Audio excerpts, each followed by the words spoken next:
Hello. तो अब हम स्टार्ट करते हैं अपने एंशियंट हिस्ट्री का थर्ड लेक्चर। इस लेक्चर में हम लोग पढ़ेंगे pre historic settlements in India. तो चलो स्टार्ट करते हैं हम लोग। सबसे पहले हम लोग पढ़ेंगे पैलियोलिथिक सेटलमेंट्स इन इंडिया। तो यार इसमें एक बात ध्यान रखने की ये है कि जो अर्लीस्ट पैलियोलिथिक सेटलमेंट्स है वो इंडिया में नहीं थी, अफ्रीका में थी। यानी कि जितनी अर्लीस्ट प्री हिस्टोरिक सेटलमेंट्स है वो पहले अफ्रीका में आई and then rest of the continents में गई इंक्लूडिंग इंडिया। यानी कि जो अपनी सबसे पहले जो अपनी पैलियोलिथिक साइट्स आई थी, या फिर हम कह सकते हैं जो प्री हिस्टोरिक पीरियड आया था अपना, सबसे पहले वो अफ्रीका में आया था। मतलब कि हमें जो मॉडर्न मैन है उसके अर्लीस्ट एविडेंस मिलते हैं फ्रॉम अफ्रीका, एंड इंडिया में बाद में स्टार्ट हुआ था Paleolithic period as compare to Africa. Okay, तो ये इंट्रो था। अब स्टार्ट करते हैं हम लोग। तो इंडिया के अंदर बोरी इन महाराष्ट्र ये एक जगह है, ये अर्लीस्ट पैलियोलिथिक सेटलमेंट है इंडिया के अंदर, एंड अर्लीस्ट है तो यानी कि किस पीरियड की है, ये है लोअर पैलियोलिथिक पीरियड की। तो इंडिया के अंदर लोअर पैलियोलिथिक पीरियड की जो अर्लीस्ट सेटलमेंट है वो है बोरी इन महाराष्ट्र। एंड कुछ इम्पोर्टेंट पैलियोलिथिक फोसिल्स जो है वो हमें शिवालिक हिल्स में मिले हैं। अब शिवालिक हिल्स कहाँ पर है? शिवालिक हिल्स जो है वो हमें पता है कि भाई अपने हिमाचल, हिमाद्री एंड शिवालिक्स, वो जो शिवालिक रेंज है वहाँ पर, एंड पर्टिकुलरली कहाँ पर है? पोर्टवार प्लेट्यू में। अब जो पोर्टवार प्लेट्यू है उसकी ज्योग्राफिकल लोकेशन पड़ती है between India and Pakistan. India और पाकिस्तान जो है उनके बीच में पड़ता है प्लेट्यू, एंड जो शिवालिक हिल्स है वो तो हिल रेंज है कम्प्लीटली, जो हमें पता है अपने ग्रेट हिमालयाज है, हिमाचल, हिमाद्री एंड शिवालिक। तो शिवालिक रेंज में हमें अर्लीस्ट एविडेंस मिलते हैं of Palaeolithic sites in India. यहाँ पर जो पोर्टवार प्लेट्यू है यहाँ पर हमें दो स्कल्स मिलते हैं, एंड उनका नाम है रामापिथिकस एंड शिवपिथिकस। इनमें से एक मेल स्कल है एंड एक फीमेल स्कल है। ओके, एंड हमें एक बात ये है कि हाँ, हमें ये कैसे पता चला कि कौन सा मेल स्कल है एंड कौन सा फीमेल स्कल है? तो जब भी हम लोग कोई स्केलेटन देखते हैं तो एनाटॉमिकली बस एक डिफरेंस होता है between the male skeleton and the female skeleton. जो फीमेल स्केलेटन होता है उसकी पेल्विक बोन ब्रॉड होती है as compare to male skeleton, and यही एक एनाटॉमिकल डिफरेंस है जिससे कि हम लोग ये पता लगा सकते हैं कि गिवन स्केलेटन जो है वो मेल का है या फिर फीमेल का है। ओके, तो some of the early stone age sites are found from Son या Sohan valley in Punjab, Kashmir, Thar desert, Belan valley in eastern UP, Narmada valley in MP. Okay, अब चलो मैं आपको एक लोकेशन बताती हूँ। जो पोर्टवार प्लेट्यू है वो पंजाब, जो पाकिस्तान का पंजाब है वहाँ पर लोकेटेड है between the Indus and Jhelum river. Okay, हमें ये बात यार अच्छे से याद होनी चाहिए, मतलब ज्योग्राफी की बात है ऑफ कोर्स, बट मेरे को याद आ गया तो बता रही हूँ मैं आपको कि अपनी जो रिवर्स है इंडस, झेलम, चेनाब, रावी, ब्यास एंड सतलुज, इनमें से जो इंडस, झेलम एंड चेनाब है वो पाकिस्तान वाले पार्ट में आता है, एंड रावी, ब्यास, सतलुज ये इंडिया के पार्ट में आती है। तो मैंने बस बता दिया आपको, वैसे ही अपने मतलब हिस्ट्री का पार्ट नहीं है बट जियो का पार्ट है, मुझे ध्यान में आया मैंने आपको बता दिया है। ओके, अब हम देखते हैं ये तो मैंने रीजन्स बताए थे आपको किन किन रीजन के अंदर पैलियोलिथिक साइट्स है इन इंडिया। तो रीजन क्या है अपने? Shivalik hills, Potwar plateau in Pakistan, साथ में ये सोहन वैली, बेलन वैली, ये सब जगह है। अब इम्पोर्टेंट साइट्स कौन कौन सी है इंडिया के अंदर palaeolithic sites? Hathnora in MP, Didwana in Rajasthan, Chirki Nevasa in Maharashtra, Nagarjuna Konda in Andhra Pradesh and Bhimbetka in Madhya Pradesh. ये 5 इंपॉर्टेंट पैलियोलिथिक साइट्स है इंडिया की। तो ये हमें याद रखनी है, ये हो सकता है प्रीलिम्स के अंदर आ जाए कि इनमें से कौन कौन सी साइट्स जो है वो पैलियोलिथिक एज की है एंड कौन सी नहीं है। तो वो मतलब आ सकता है अपने क्वेश्चन में, या फिर मैच द फॉलोइंग भी आ सकता है अपने। तो आपको ध्यान रखनी है साइट्स, बिकॉज प्री के अंदर चांसेस है कि ये क्वेश्चन आ जाए। एंड साथ में क्या ध्यान रखना है हम लोगों को कि बोरी इन महाराष्ट्र वो ओल्डेस्ट पैलियोलिथिक साइट है इंडिया की। एंड साथ में एक बात क्या रखनी है हमें कि जो अपना स्टोन एज पीरियड है वो अफ्रीका में पहले आता है एंड इंडिया में बाद में आता है। ओके, उसके बाद हमें एक इम्पोर्टेंट बात है जो आपको बता रही हूँ मैं।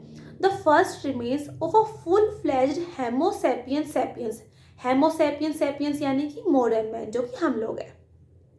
तो अर्लीस्ट जो अब मेरे पास फर्स्ट रिमेन्स मिले हैं एक फुल फ्लैज्ड होमोसेपियंस सेपियंस के, वो है श्रीलंका में फाहन केव्स के अंदर। तो इससे हम लोग क्या चीज़ एनालाइज कर सकते हैं कि यार जो अर्लीस्ट एविडेंस हमें मिल रहे हैं ह्यूमन बींग्स के, जो मॉडर्न मैन है होमोसेपियंस सेपियंस, वो नॉर्थ की बजाय साउथ में मिल रहे हैं, जैसे अफ्रीका में, श्रीलंका में। तो इससे हम लोग मतलब ये कंक्लूजन ड्रॉ कर सकते हैं कि ऐसा नहीं है कि मॉडर्न मैन जो है वो नॉर्थ में आए थे पहले, साउथ के अंदर हमें अर्लीस्ट एविडेंस मिले हैं of Paleolithic age homo sapiens sapiens. तो आपको ध्यान रखना है कहाँ मिला है हमें, फाहन केव्स इन श्रीलंका, वहाँ पर हमें फर्स्ट रिमेन्स मिले हैं of a full fledged Homo sapiens sapiens. Okay, and it seems that the migration of early man happened from south to north because of an early postal migration। तो मैंने यही बात बोली आपको कि है ना, जो अपने आप को जितने हम लोगों को जितने एविडेंस मिले हैं अब तक, मतलब यार हिस्ट्री जो है वो एविडेंस के ऊपर ही बेस्ड है, एंड हम लोग श्योरिटी के साथ तो कुछ भी नहीं कर सकते, बिकॉज ना तो मैं थी वहाँ पर, ना आप लोग थे, कोई भी उस टाइम पर था तो नहीं। जितना भी हम लोग कंक्लूड कर सकते हैं वो एविडेंस के बेस पर कर सकते हैं।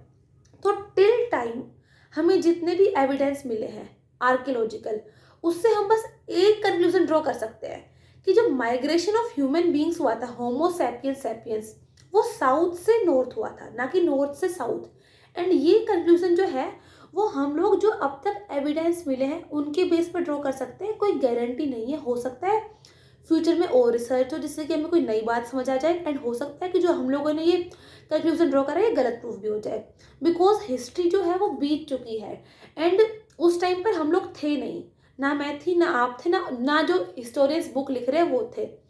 तो हम लोग जो उस टाइम सोर्सेज थे जितने भी आर्कियोलॉजिकल हो, लिटरेरी हो, उनके बेस पर ही बता सकते हैं कि यार ये हुआ था, ये हुआ था। हम लोग मतलब क्या होता है कि हम लोग एक कंक्लूजन ड्रॉ करते हैं फ्रॉम दैट सोर्सेज, उन रेफरेंसेस से, बट विथ श्योरिटी हम लोग कुछ भी नहीं कह सकते, बिकॉज रिसर्च जो है वो कंटिन्यूसली चल रही है। हो सकता है कल को हमारे सामने एक नया एविडेंस आके खड़ा हो जाए।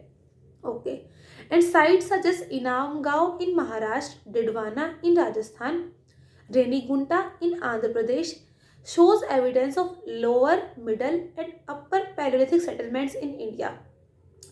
जो ये 3 साइट्स बताई मैंने, Inamgaon in Maharashtra, Didwana in Rajasthan and Renigunta in Andhra Pradesh, इन 3 साइट्स पर हमें लोअर, मिडल एंड अपर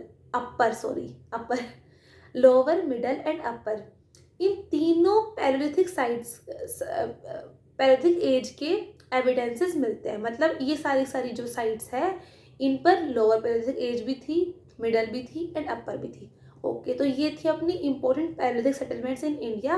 अब हम आते हैं important mesolithic settlements in India. तो चलो स्टार्ट करते हैं हम लोग।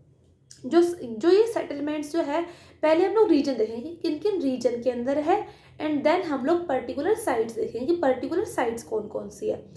तो चलो अब हम लोग देखते हैं पहले रीजन्स कौन कौन से है। तो रीजन्स जो है वो है Rajasthan region near Sambhar lake, Sambhar lake हमें पता है सोल्ट लेक है इंडिया का। Second southern UP, third central India, then fourth eastern India and then south of river Krishna. Okay, तो मतलब ये 5 रीजन्स जो मैंने बताया आपको, ये है important mesolithic sites in India. ये रीजन्स है, एंड इन रीजन्स के अंदर पर्टिकुलर साइट्स मिलेगी हमको, जो मैं आपको बताऊंगी। इनमें से क्या है, जो Adamgarh in MP and Bagor in Rajasthan, ये हमें अर्लीस्ट एविडेंस बता देते हैं डोमेस्टिकेशन ऑफ एनिमल्स। तो यार हम लोगों ने अपने लास्ट लेक्चर में कवर करा था कि जो पैलियोलिथिक एज थी उसमें सिर्फ हंटिंग गैदरिंग थी, डोमेस्टिकेशन भी नहीं था एंड फूड कल्टीवेशन भी नहीं था। उसके बाद आई अपनी mesolithic age, and mesolithic age में हंटिंग गैदरिंग कंटिन्यू रही, साथ में हम लोगों ने डोमेस्टिकेशन ऑफ एनिमल्स वो भी स्टार्ट कर दिया, फूड कल्टीवेशन वो नहीं आया इसमें भी। देन आया अपना न्यूलिथिक पीरियड, जिसमें कि हम लोगों ने हंटिंग गैदरिंग कंटिन्यू रखी, डोमेस्टिकेशन वो भी कंटिन्यू रखा, एंड साथ में हम लोगों ने फूड कल्टीवेशन भी स्टार्ट कर दिया, and we started living a settled life near the river valleys. Okay, तो ये रिविजन था अपने प्रीवियस लेक्चर का। अब ठीक है, हम लोग आते हैं नियोलिथिक सेटलमेंट्स के अंदर। तो नियोलिथिक पीरियड जो है वो न्यू स्टोन एज था। इस पीरियड में क्या हुआ कि हम लोग एक सेटल्ड लाइफ जीने लग गए एंड हम लोग रिवर वैलीज के पास में शिफ्ट हो गए। तो फिर अपनी जो इसमें मोस्ट ऑफ द साइट्स मिलेगी वो मिलेगी नियर द रिवर वैलीज। तो earliest evidence of food cultivation is found from Mehrgarh in Baluchistan. Baluchistan कहाँ पर है? अपने प्रेजेंट डे पाकिस्तान में, जो बलूच रीजन है। एंड जो बलूचिस्तान रीजन है उसे हम बोलते हैं फर्टाइल क्रिसेंट, मतलब ब्रेड बास्केट ऑफ पाकिस्तान। जो बलूचिस्तान के अंदर मेहरगढ़ वाली साइट है वो अर्लीस्ट नियोलिथिक साइट है इंडियन सब कॉन्टिनेंट की। एंड ये नियरली 7000 BCE डेटेड है। मतलब कि इंडिया की जो अर्लीस्ट नियोलिथिक साइट है वो है मेहरगढ़ इन बलूचिस्तान एंड ये है 7000 BCE पीरियड की। मतलब इससे हम लोग ये कह सकते हैं कि जो नियोलिथिक पीरियड आया अपना वो पूरे वर्ल्ड में भी एक साथ नहीं आया, इनफैक्ट इंडियन सब कॉन्टिनेंट में भी एक साथ नहीं आया। कुछ जगह पर पहले आ गया, कुछ जगह आया ये और भी बहुत लेट जाकर। यानी कि हम लोग ये कह सकते हैं कि कोई भी एक फिक्स टाइम नहीं था। मैंने आपको फर्स्ट वीडियो बताए थे कोई भी इवेंट होता है उसके दो फैक्टर होते हैं, टाइम एंड स्पेस। अगर हम इनमें से कोई भी एक चीज़ चेंज कर रहे हैं तो पूरा इवेंट चेंज हो जाता है। तो इस वजह से जैसे हमने मान लो टाइम सेम रखा, हमने रीजन चेंज कर दिया, तो हो सकता है उस गिवन टाइम पर एक रीजन में चल रही हो अपनी नियोलिथिक एज, एक में चल रही हो चारकोलिथिक एज, हो सकता है कुछ जगह उसी सेम टाइम पर मेसोलिथिक एज भी चल रही हो। तो फिर जो नियोलिथिक सेटलमेंट है वो भी पूरे इंडिया में एक साथ नहीं आई है। सबसे पहले आई थी मेहरगढ़ इन बलूचिस्तान, जो आई थी 7000 BCE। ये जो है मतलब अब तक जो हमें एविडेंस मिले हम लोग उसके बेस पे बता रहे हैं। हो सकता है कि हम बाद में और रिसर्च करें, हमें और किसी और जगह नया एविडेंस मिल जाए जिससे कि पता चले कि भाई ये साइट तो मेहरगढ़ से पुरानी है। बट जो अब तक अपनी रिसर्च है, जो अब तक अपने आर्कियोलॉजिकल एविडेंसेस है, जो अब तक अपने लिटरेरी एविडेंसेस है, उन सब के बेस पर तो हम लोग यही कह सकते हैं कि इंडिया के अंदर अर्लीस्ट नियोलिथिक सेटलमेंट है Mehrgarh in Balochistan.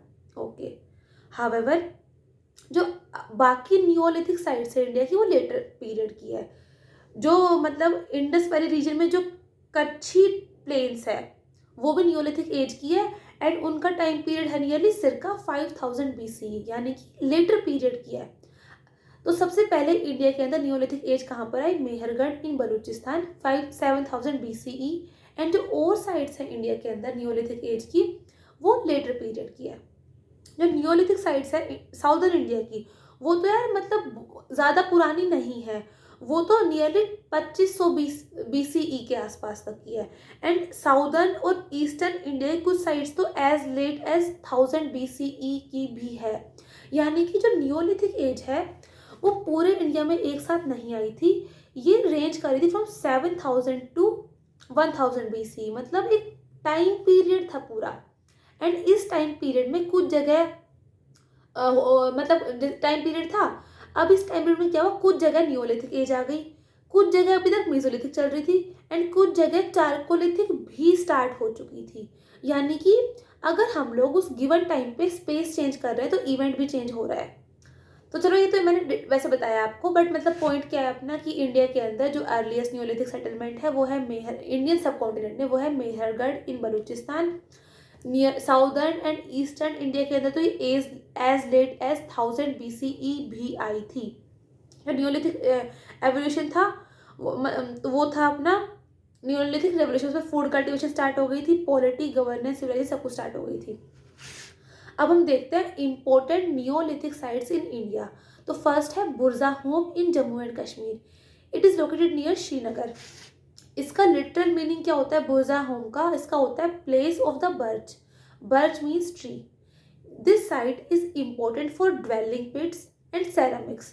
Dwelling pits का मतलब क्या होता है, यहाँ पर ना ज़मीन के अंदर गड्ढे से बना रखे थे, हो सकता है वो रहने के लिए बनाए हो सकता है वो फूड स्टोरेज के लिए भी बनाए हो, क्योंकि ये ठंडा एरिया है ये। तो इसमें हमें रीज़न नहीं पता किस लिए बनाया गया, बट ड्वेलिंग पिट्स के लिए फेमस है बुरज़ाहोम एंड साथ में सेरेमिक्स के लिए फेमस है। एंड यहाँ पर हमें मिलते हैं variety of bone and stone tools. This site is marked by complete absent of microliths. इससे हम क्या कह सकते हैं कि इस साइट पर मेसोलिथिक एज हो सकता है आई नाउ, यहाँ पर हो सकता है सीधा नियोलिथिक एज आई थी। मतलब फाइनली तो यार कुछ मतलब जो एविडेंस है उसके अकॉर्डिंग तो यही लग रहा है हमें, बट रियलिटी तो यार उस टाइम के लोग जाने क्या था।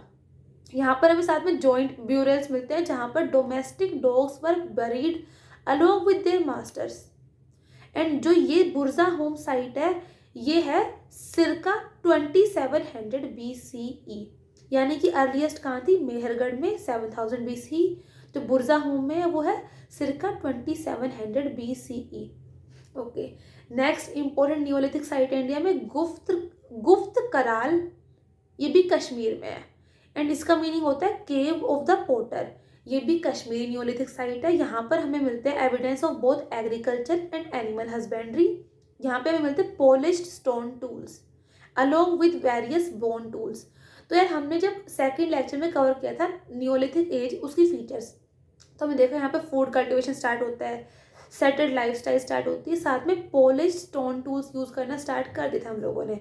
तो हमें इस साइट पे वही पॉलिश्ड स्टोन टूल्स मिलते हैं जो कि एविडेंस होता है कि यहाँ पर नियोलिथिक एज आ गई थी। बिकॉज नियोलिथिक एज है उससे क्या क्या फीचर्स है, इस टाइम हमने फूड कल्टिवेशन स्टार्ट कर दी, साथ में हम लोगों ने पॉलिश्ड स्टोन टूल्स ये यूज़ करने स्टार्ट कर दिए थे।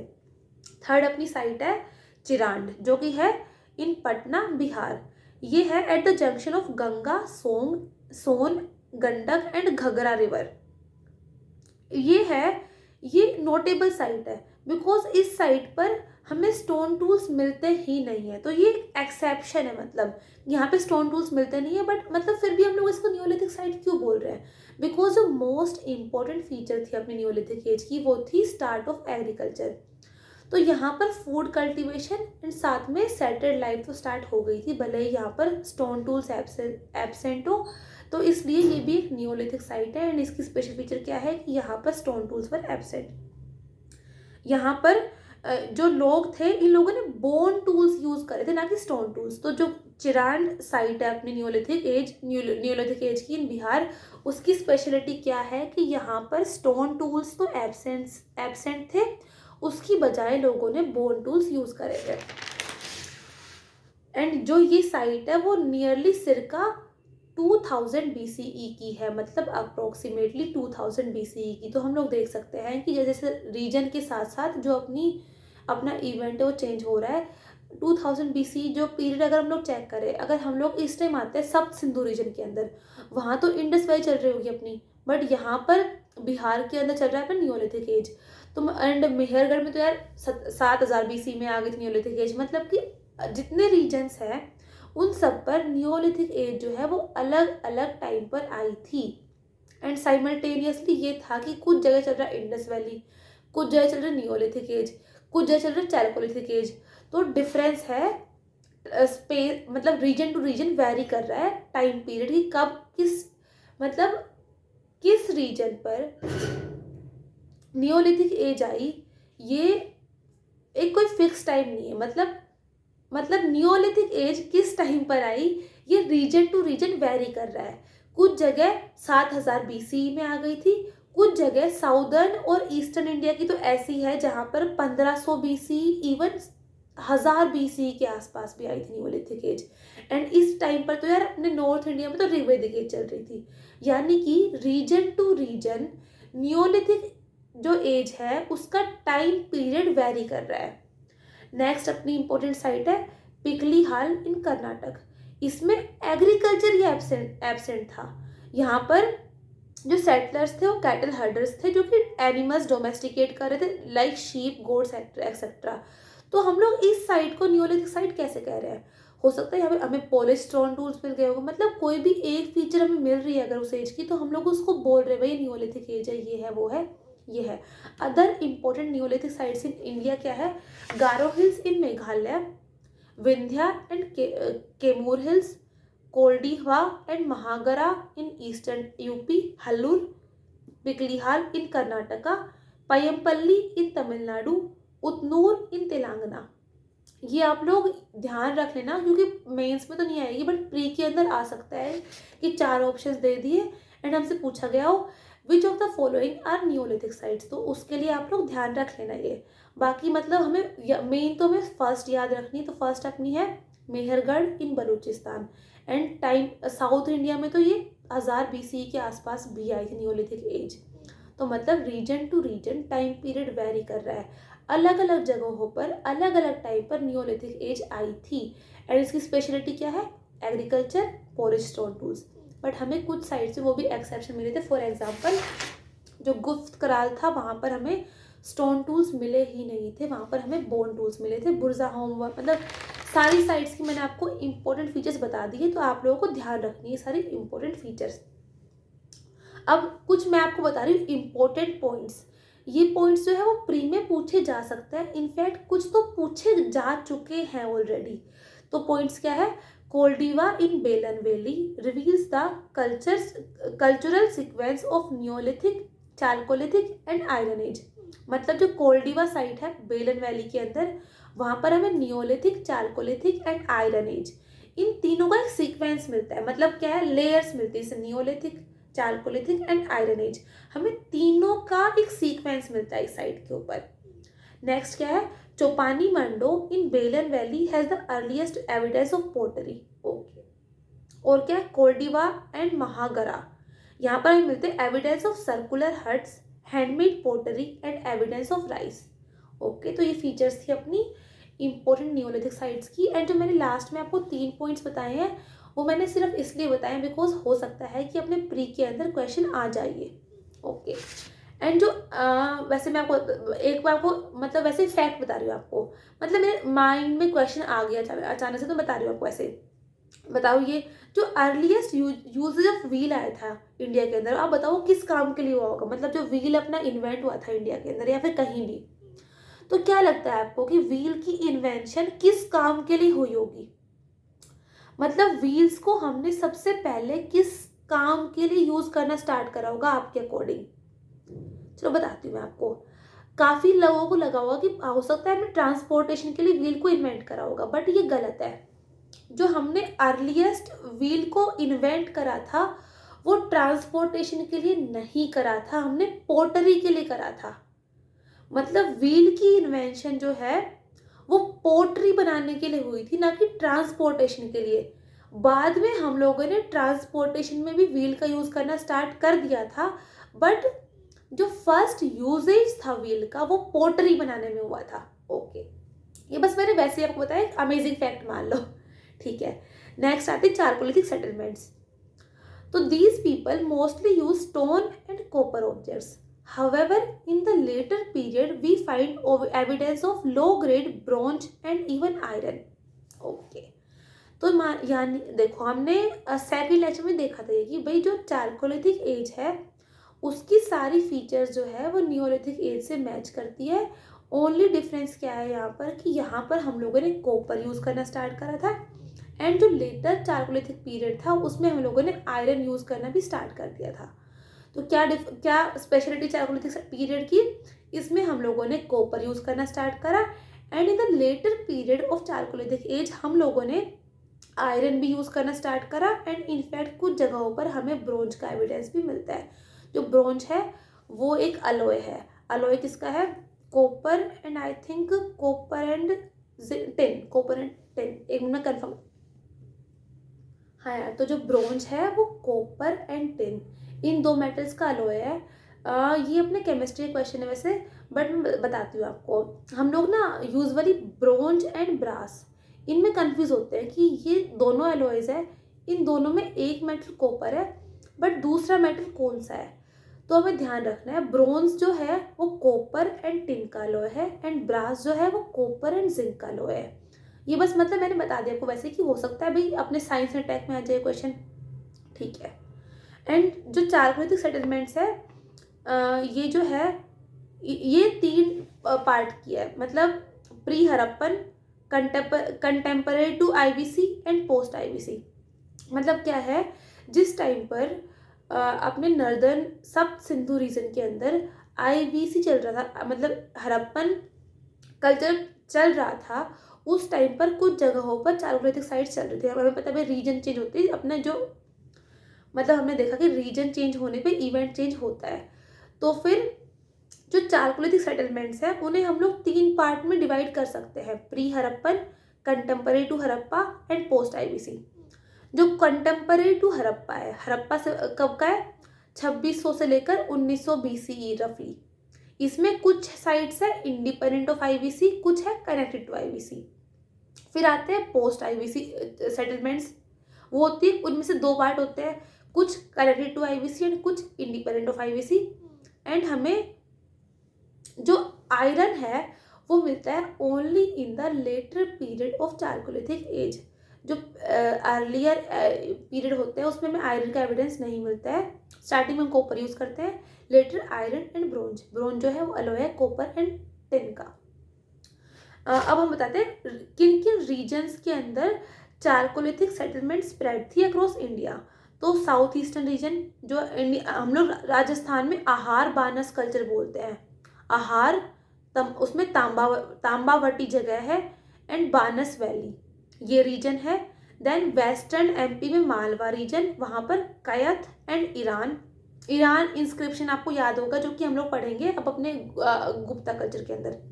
देन है वेस्टर्न महाराष्ट्र के अंदर Jorwe and Daimabad. Then eastern India में पांडु राजर धिल्बी एंड महिसडाल। वेस्ट बंगाल, मतलब ये जो रीजन्स है यहाँ पर चारकोलिथिक सिविलाइजेशन, यहाँ पर हमें मिलते हैं चारकोलिथिक सेटलमेंट्स। तो ओके, तो ये अपनी इम्पोर्टेंट प्री हिस्टोरिक सेटलमेंट्स थी इन इंडिया। हमने सारी देखी भाई रीजन्स कौन कौन से थे एंड पर्टिकुलर साइट्स कौन कौन सी थी, अर्लीस्ट साइट कौन कौन सी थी, इम्पोर्टेंट साइट्स कौन कौन सी थी, एक्सेप्शनल साइट्स कौन कौन सी थी। तो आई होप आपको सब कुछ समझ आया होगा।